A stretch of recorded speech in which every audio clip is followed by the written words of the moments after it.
el camino cristiano desde el camino de Cristo. El camino cristiano desde el camino de Cristo.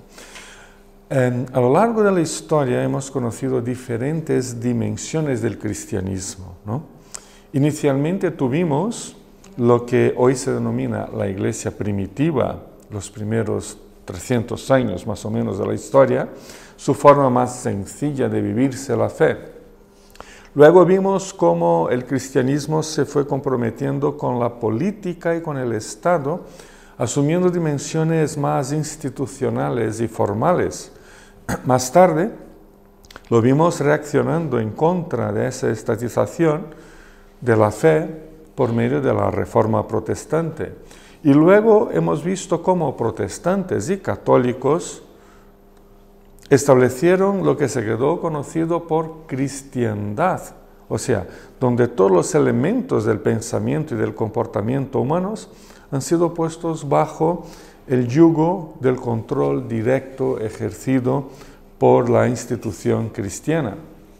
Y hoy nos encontramos con un sinfín de experiencias cristianas, desde el protestantismo más clásico, pasando por diferentes movimientos evangélicos, movimientos pentecostales, neopentecostales y últimamente por el fenómeno de los creyentes sin pertenencia eclesial o de los creyentes que pertenecen a todas las iglesias a la vez.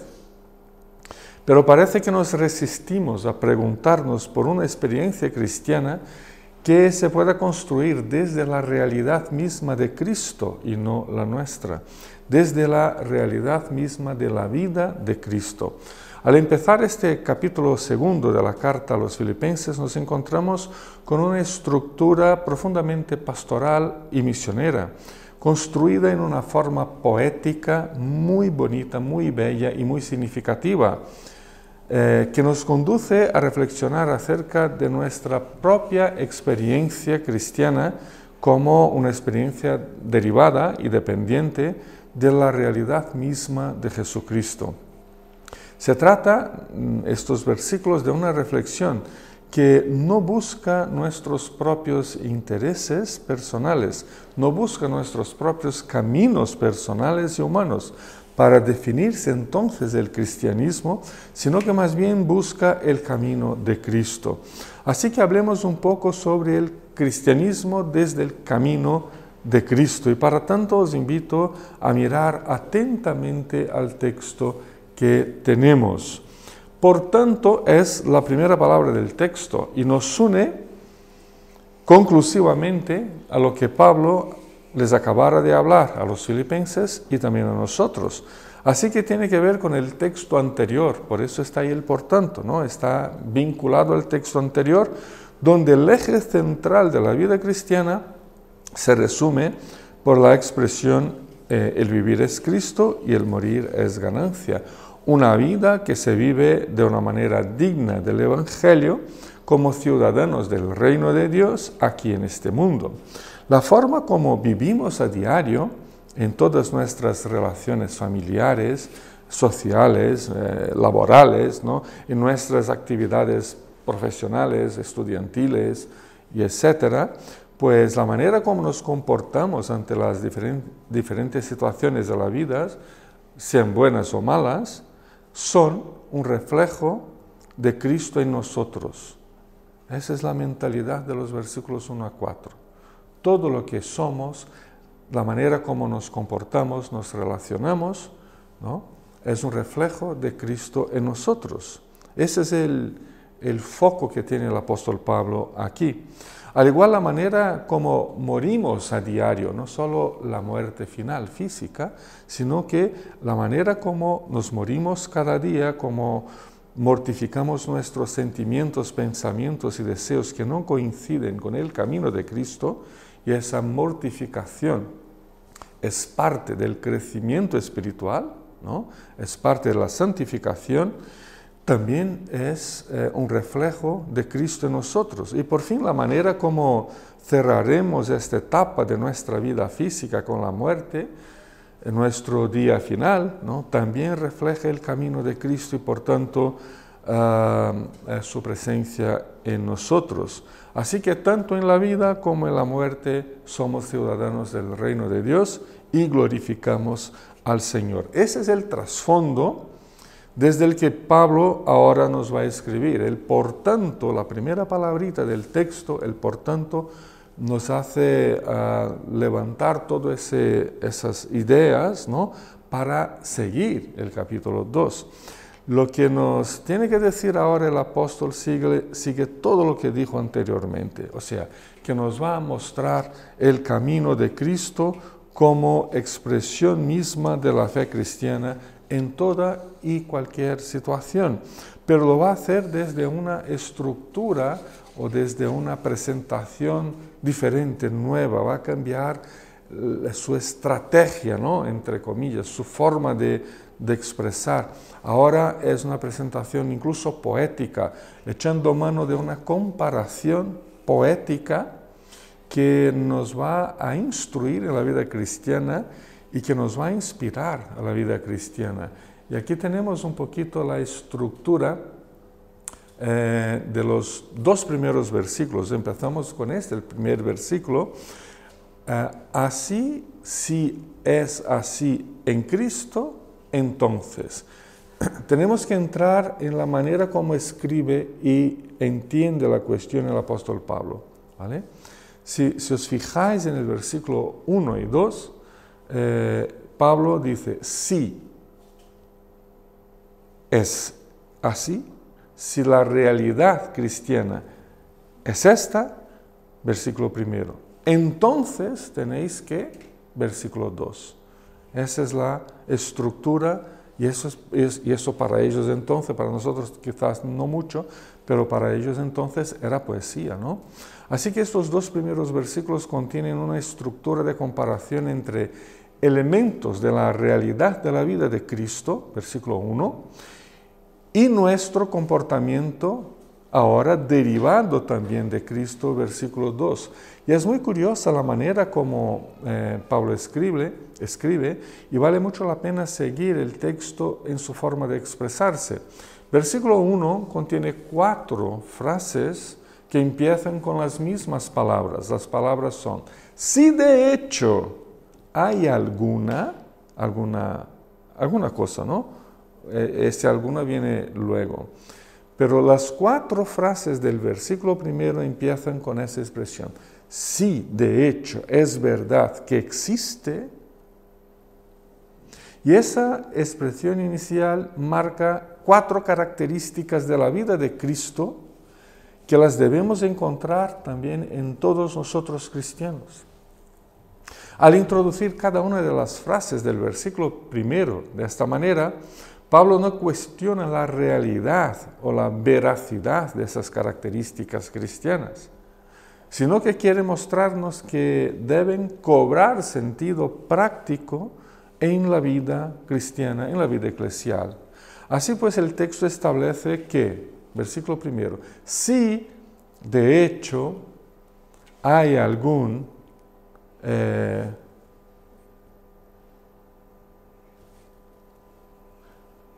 creo que nos faltó, no, es que está arriba, es que estaba mirando abajo.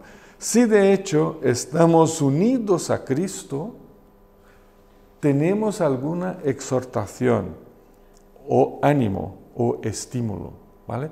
Exhortación, ánimo y estímulo son sinónimos.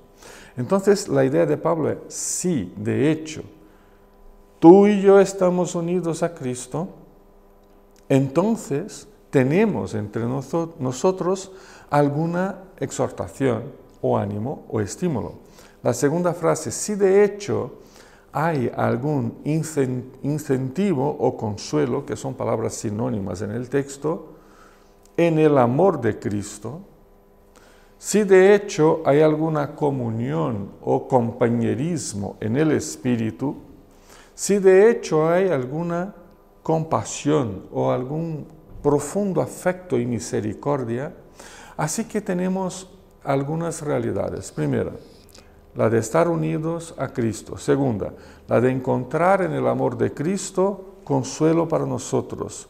Tercera, que mantenemos una comunión con el Espíritu Santo. Y cuarta, que recibimos de Cristo una compasión, un profundo afecto y misericordia. Esas son realidades que el apóstol Pablo no las cuestiona, simplemente dice que eso es así, pero puede que no sea de forma práctica una realidad en nuestras vidas, pero sí que están implantadas en nosotros. Si están adormecidas o no, es otra historia, es lo que vamos a ver en el versículo 2. Pero Pablo dice que estas realidades están presentes en nosotros. Pero si de hecho están en nosotros, el versículo 2 dice, entonces, si de hecho están en nosotros, entonces hay algunas realidades que tienen que ser visibles, que tienen que ser prácticas. Y cada una de las 4 afirmaciones del versículo primero encuentra en el versículo 2 su parte final, ¿no? Entonces, completen y tornen verdadera mi alegría, para que tengan la misma forma de pensar o la misma armonía de mente, la misma forma de amar, la misma forma de estar unidos en un solo espíritu, la misma forma, el mismo pensamiento, la misma armonía de mente o la misma actitud. Voy poniendo estas palabras así separaditas, pero es que son diferentes posibles traducciones y todas ellas nos ayudan a entender lo que tenemos aquí. Así que lo que notamos es que el mensaje del texto es claro y nos lleva a ver que sí, de hecho es verdad que existen diversas realidades que nos fueron concedidas por Cristo, ya que le pertenecemos a Él, versículo primero.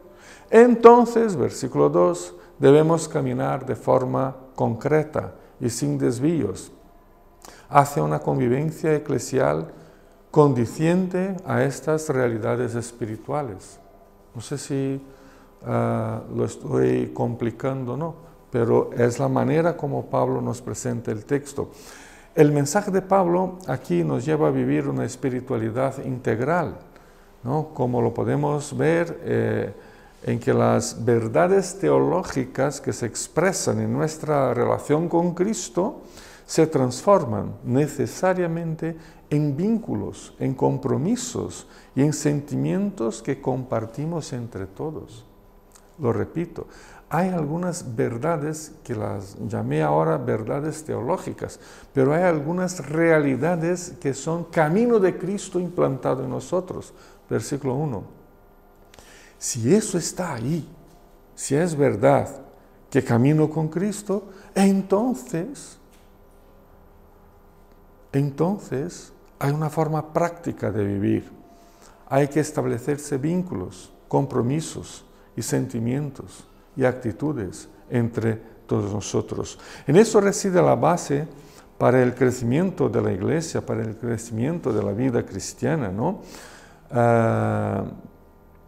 Al estar la iglesia en permanente estado de comunión con Cristo y de presencia en el mundo. Ante eso, para que la alegría se torne verdadera y completa, porque es así como empieza el versículo 2, para que la alegría se torne verdadera y completa en la vida de Pablo, y por supuesto también en la vida de todos nosotros, es preciso una vivencia cristiana que vincule las realidades espirituales dadas por Cristo a cada uno de nosotros, a las decisiones, a las elecciones, a los caminos que seguimos a diario. O sea, es que no podemos separar. Aquí dentro soy cristiano, pero aquí fuera soy yo mismo, soy el de siempre, ¿no? El que ha nacido en pecado. O sea, no tenemos una realidad interior y otra exterior. La realidad de Cristo implantada en nosotros, versículo primero, o nos conduce a una nueva práctica o tenemos que pensar seriamente en nuestro camino de vida con Cristo. En ese sentido encontramos en el texto algunos vínculos que nos llaman mucho la atención. Primero de los vínculos es que caminamos del ánimo y consuelo de Cristo a la armonía del pensamiento, ¿no? Del ánimo y consuelo de Cristo a la armonía del pensamiento. Estoy uniendo la primera frase del versículo 1 a la primera frase del versículo 2, ¿vale? Con ese número 1. El primer vínculo es que si tenemos alguna motivación, si tenemos exhortación, ánimo, estímulo en Cristo, entonces tengamos la misma manera de pensar. Dicho de otra manera, de otra forma, si es verdad que recibimos de Cristo consuelo y ánimo, entonces tendremos armonía en la manera como pensamos. De esa forma, la alegría y la gracia serán completas y serán verdaderas. Pablo nos muestra que el ánimo y el consuelo que recibimos de Cristo nos debe llevar como comunidad de fe que somos a una manera de pensar que produzca armonía entre nosotros. No uniformidad de opiniones, pero armonía en la manera como pensamos, ¿no? Armonía como la manera en como comunidad nos conducimos por el mundo. El apóstol, por tanto, no se refiere a que tengamos uniformidad de opiniones, costumbres o tendencias interpretativas, lo que sea. Pensar armoniosamente no es el resultado de una línea de pensamiento impuesta sobre todos y cobrada vigorosamente de todos. Más bien, es el fruto del ánimo, y eso es interior, es el fruto del estímulo que recibimos de Cristo como su pueblo, lo que nos conduce paso a paso a la maduración de la fe y de la gracia en relación los unos con los otros, ¿no? En relación a la comunión eclesial. En ese proceso de crecer en la alegría y en la gracia, alcanzamos juntos la armonía de pensamiento y de actitud a medida en que nos animamos, exhortamos y consolamos mutuamente, siguiendo el ejemplo de Cristo. No solo el ejemplo, sino que siguiendo la vida de Cristo implantada en nosotros. Esa actitud es fundamental para que podamos crecer como personas, como cristianos, como comunidad cristiana. Sin la aceptación de las diferencias, no me refiero, por supuesto, a posturas pecaminosas contrarias a la palabra de Dios, ¿no? Porque muchas veces pensamos que lo que el otro hace, por ser diferente de lo que yo pienso que es lo bíblico, es pecado, y no lo es necesariamente, ¿no? Así que la aceptación de las diferencias, que no sean posturas contrarias a la palabra de Dios, y sin la confiada convivencia en la comunidad eclesial, la presencia y la relevancia de la comunidad de fe estarán ampliamente comprometidas. Pero el número 2 aquí sería del amor de Cristo al amor mutuo, que ahora me refiero a la segunda frase del versículo 1, que la voy a unir a la segunda frase del versículo 2, ¿vale? Entonces es que estamos pinzando las frases y haciendo nuevas conexiones. Pues si lo hacemos así, pues tenemos aquí del amor de Cristo al amor mutuo entre nosotros. Y este es el segundo vínculo de las realidades y del camino de Cristo a la vivencia eclesial coherente con la fe. Y eso lo vemos en la expresión, si tenemos algún incentivo y consuelo, versículo 1, entonces tengamos la misma forma de amar. Pablo une el incentivo que recibimos del amor de Cristo por nosotros a la realidad del amor mutuo. No tenemos ninguna dificultad en aceptar el amor de Cristo por nosotros. Un amor que lo llevó a dar su vida a nuestro favor, ¿no? No tenemos ninguna dificultad. La dificultad es si sabemos o no amar a los demás y cómo hacerlo. O quién de hecho se merece nuestro amor y nuestro respeto. Ahí se va complicando la cosa, ¿no?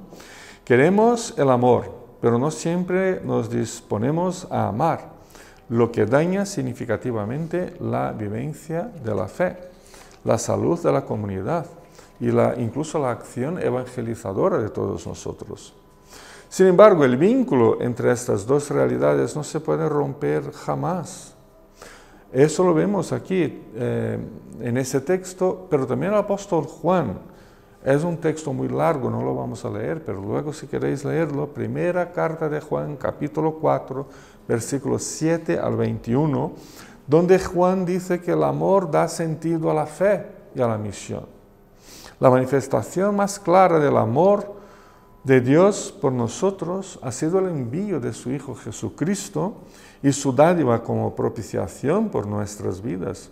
Consecuentemente, amar unos a otros es la única respuesta posible a la acción amorosa de Cristo por nosotros. Al entregar su vida, la nuestra se quedó comprometida con los demás como ofrenda de gratitud a Cristo. La respuesta de fe que le damos a Dios, que es la respuesta de amar a los demás, es una respuesta en sí misma muy evangelizadora y muy edificadora de vidas, ¿no? Porque se caracteriza por el compromiso de vocación con el alivio de los dolores, de las necesidades de otras personas. Se trata de una manera significativa de evidenciarse la gracia y el amor de Cristo por la humanidad.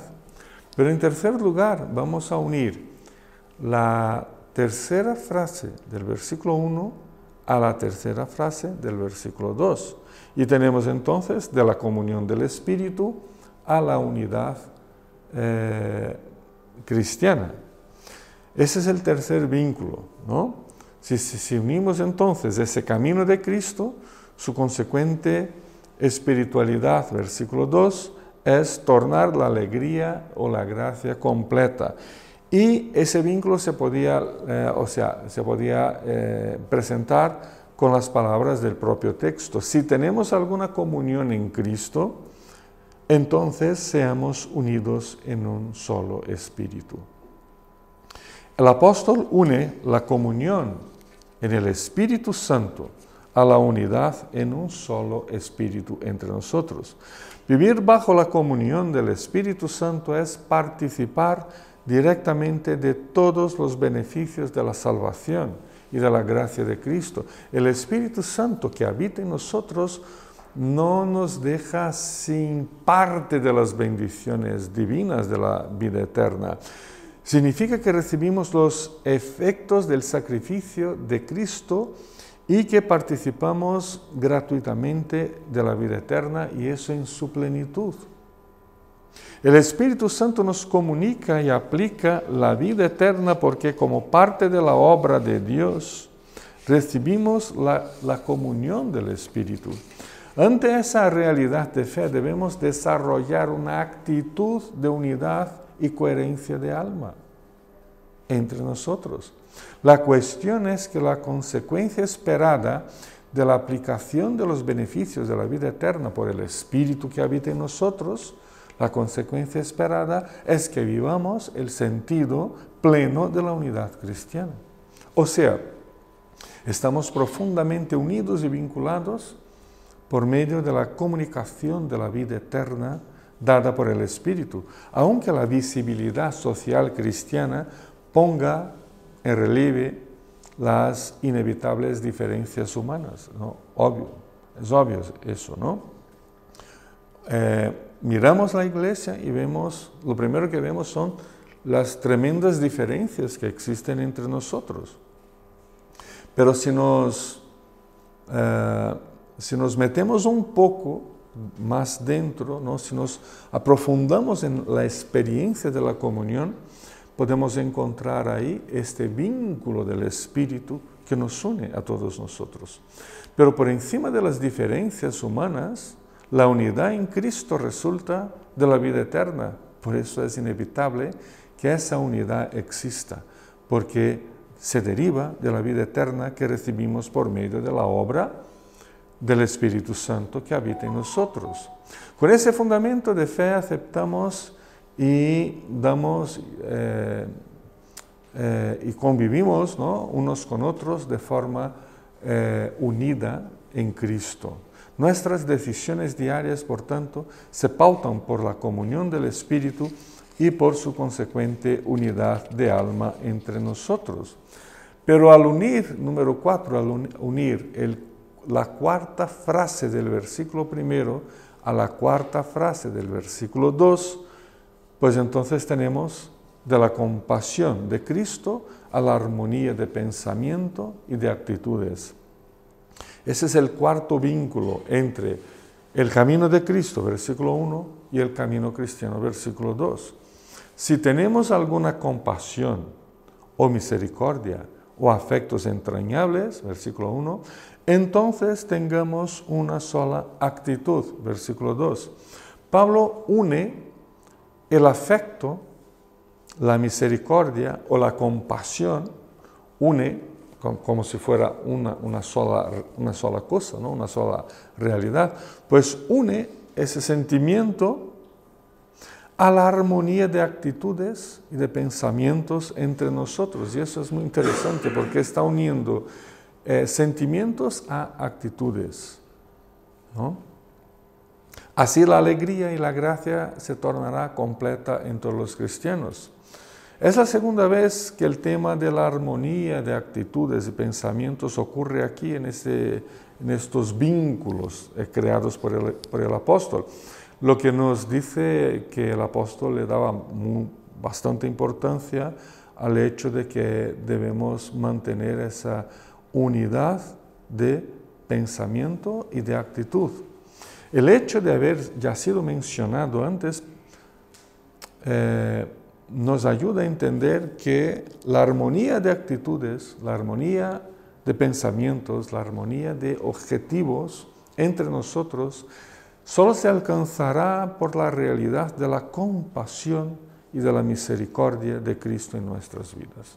Si nos falta compasión, misericordia, que son sentimientos derivados de la vida de Cristo, y que son sentimientos que muchas veces nos hacen dar un paso atrás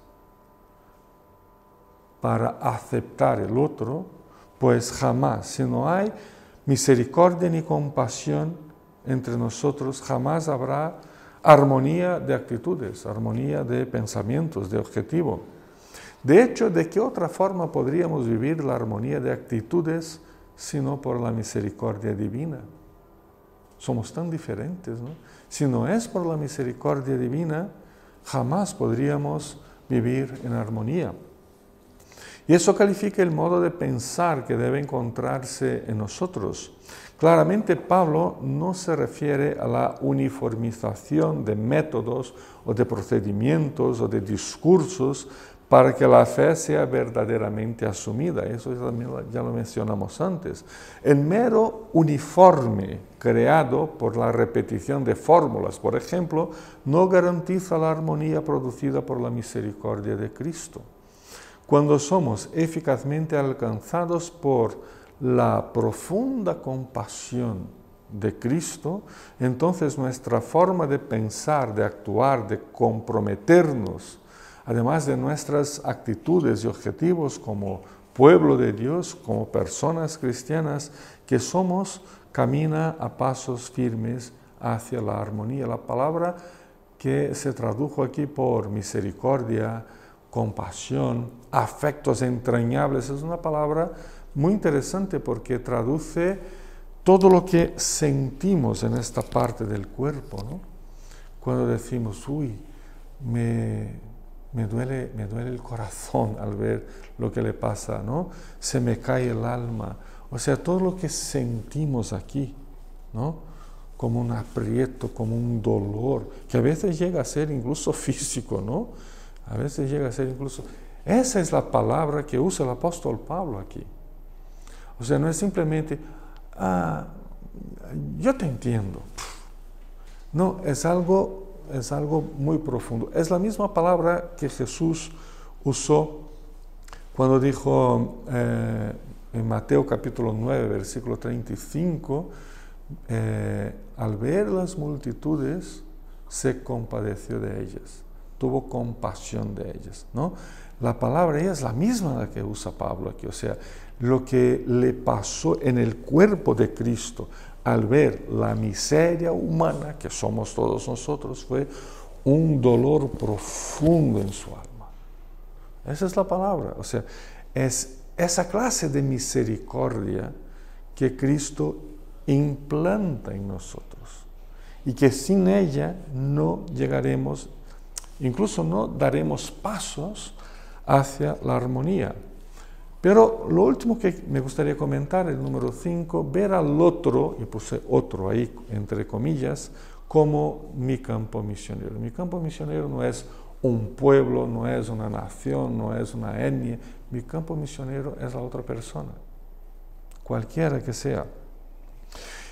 Y ahí pasamos a los versículos 3 y 4 muy brevemente, y como resultado de todo eso, vemos entonces en esos dos últimos versículos, el 3 y el 4, un tremendo significado para nuestras vidas. Pasamos a ver la otra persona como una persona que necesita el Evangelio y estoy yo aquí. No hay más que decir, ¿no? Eso es. Y ya no hay nada más que decir, estoy yo aquí. Y eso mantiene un profundo vínculo con lo que acabamos de ver en esa estructura un poco diferente, ¿no?, que creó Pablo en los versículos 1 y 2. Como consecuencia de vivir el cristianismo y la fe desde la realidad, desde el camino de Cristo, entonces podemos ver la otra persona como una persona que necesita al Señor. Y eso lo vemos por la manera como habla el apóstol Pablo en los versículos 2 y 3. Si tenéis ahí podéis conferir, ¿no? Siguiendo el ritmo, incluso siguiendo el ritmo poético de los contrastes, porque él no deja de hacer contrastes aquí en los versículos 3 y 4. Ahora el contraste es entre negación y podría decir entre negación y lo contrario es afirmación, pero no, el contraste no es entre la negación y la afirmación, es entre la negación y la acción, ¿no? Porque dice, versículo 3, dice, no hagáis nada por, eso es una negación, no hacer nada por determinados sentimientos, por ejemplo. Versus, y ahí viene la comparación, más bien por. O sea, la acción sustituye la negación. Es el versículo 3, pero si echáis un vistazo al versículo 4, hay otra comparación. Dice, velar no solo por mis propios intereses, ¿no? Velar no solo por. Eso es una negación. Versus, versículo 4, sino también por. Entonces el contraste es entre una negación versus una acción. Ese contraste entre negación y acción produce en la espiritualidad cristiana un constante proceso de asumir, y lo digo de forma personal, eclesial, ¿no? Pero un permanente proceso de asumir actitudes conforme a la acción redentora de Jesucristo y no conforme a nosotros mismos. ¿Qué tengo que hacer? Pues lo que sea, pero no conforme a tú mismo, sino que conforme a una acción de salvación redentora de Cristo implantada en ti y en mí. Así pues, se trata de negar el pecado que hay en nosotros y que define la manera como nos portamos, comportamos, elegimos, hablamos, etc., ¿no? No solo negar el pecado que habita en mí, sino que también en mis estructuras de vida, lo que voy construyendo alrededor de mí, ¿no?, para mantenerme, ¿no? Y en su lugar, asumir actitudes que expresan la fe, la confianza y el Evangelio del Señor. Así que en lugar de actuar por egoísmo y vanidad, y ese es el ejemplo que nos da Pablo en los versículos 3 y 4, En lugar de actuar por egoísmo y vanidad, bueno, creo que es un ejemplo bastante común, ¿no? Porque son actitudes que fomentan la vida de todos nosotros. Pues en lugar de actuar por egoísmo y vanidad, debemos asumir con humildad, considerar a los demás como superiores a nosotros mismos. Versículo 3. Eso es un cambio radical de la manera mundana de pensar la vida, ¿no? Es una transformación absolutamente enorme por la que pasamos cuando estamos con Cristo. Y eso no significa que nos despreciamos a nosotros mismos o que tenemos un bajo concepto acerca de mi propia persona. No, más bien reconocemos en todos los demás una dignidad que les son intrínseca, porque también son seres humanos creados a la imagen de Dios y también están buscando al Señor, o al menos porque también necesitan la salvación de Cristo en sus vidas. Entonces, cuando dice no por egoísmo, no por vanidad, sino que con humildad, considerando a los demás como superiores a nosotros, a uno mismo, a nosotros mismos, no nos estamos despreciando, desmereciendo, o que tenemos una baja estima y esas cosas que hoy están en moda, sino que reconocemos que los demás tienen dentro de sí la imagen de Dios, una dignidad que es imposible de arrancarse fuera, porque para arrancar esa dignidad tendríamos que arrancar de su vida la imagen de Dios. Y eso sería matar a la persona. Y no lo podemos hacer, es imposible, ¿no? Es imposible que sigamos por ese camino. Así que se trata, por tanto, de volver al equilibrio original que ha establecido Dios para las relaciones entre los seres humanos. Porque si yo no considero a los demás como superiores a mí, los considero como inferiores, como indignos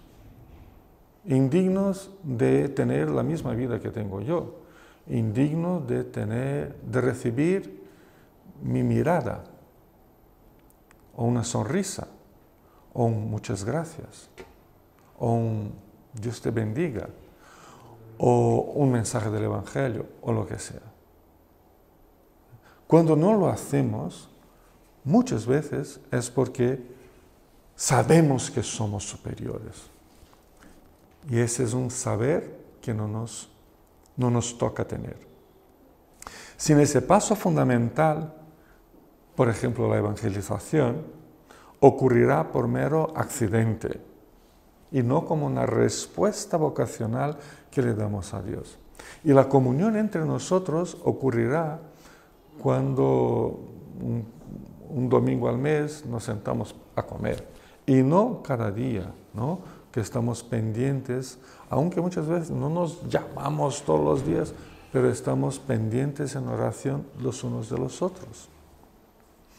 Luego, en el versículo 4 vemos una extensión de ese contraste y de esa actitud cristiana.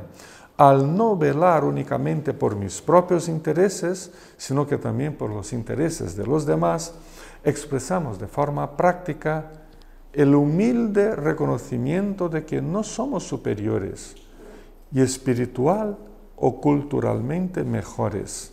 Velar también por los intereses ajenos significa que podemos dedicarnos a los demás diaconalmente, cuidando de suplir sus necesidades personales, humanas y sociales, pero también espiritualmente, cuidando de suplir su profunda necesidad de Cristo. Concluyo con una pregunta. ¿Desde qué perspectiva vivimos el cristianismo? ¿Vivimos la fe, el amor, los mandamientos? ¿Desde qué perspectiva vivimos la ética, la evangelización, la diaconía? Ciertamente que lo podemos vivir desde uno mismo, ¿no? Podemos vivir todas esas cosas desde mi propia estructura de vida, o desde nuestra institución eclesiástica, ¿no? Por ejemplo, o desde una determinada tradición teológica, o desde nuestros vínculos políticos. Sin embargo, el camino de Cristo es la realidad última que inspira nuestra vida, que inspira nuestros compromisos de fe.